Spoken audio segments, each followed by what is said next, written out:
If it could be translated into audio, it'll sound something like from the saxophones of Lisa Simpson. Two words designed, strategically combined to form the biggest oxymoron in the history of mankind. All and most. You see, an almost Christian looks right, but lives wrong. Let me start out the one. One of the most dangerous words in English dictionary. If it could be translated to audio, it'll sound something like from the saxophones of Lisa Simpson.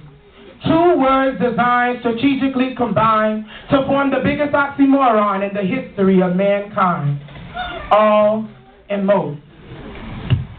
You see, as far as this world concerned, you could go around and live your life proud. You could almost get off on murder if you have a nice smile.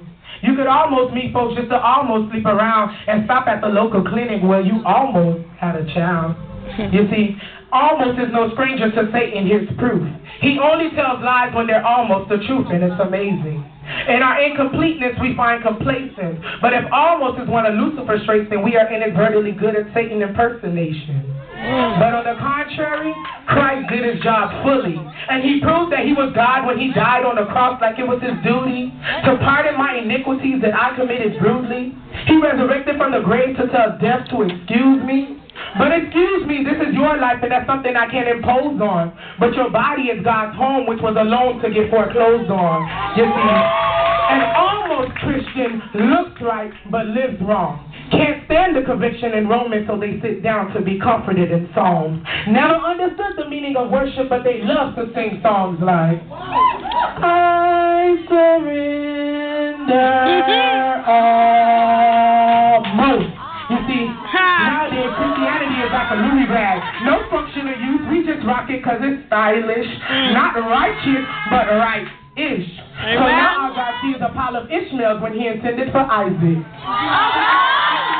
You see, let me break it down because you need to beware that your life can lack the very standards that need to be there. Because on that final day of judgment when God is ready to receive his heir, will he say, son, well done, or medium rare? Hey parents, you wouldn't send your child to a school that was almost straight. Hey lady, would you really dare to do that say he was almost straight?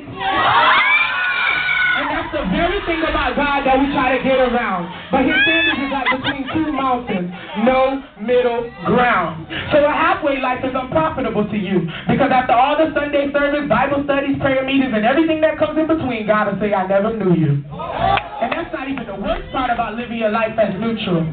I was bound and held down by the unforgiving gravity of my spiritual reality. I was a Christian. Or at least I portrayed the fantasy with a filthy personal life. But how you doing, my brother? God bless you, sister. Personality. I said I was a male enveloped by guilt because I was stamped a sinner. I said I was a male enveloped by guilt because I was stamped a sinner. But my message couldn't be received because I didn't represent the sender, yet I was almost delivered. So that one day that I totally and completely surrendered, I took heed to a modern prophet who proclaimed it was time for change. Now I'm no longer bound by my sins, point blank off the chains. See, you don't almost go to jail when you almost blow up a plane, like you don't almost go to hell when you almost get saved.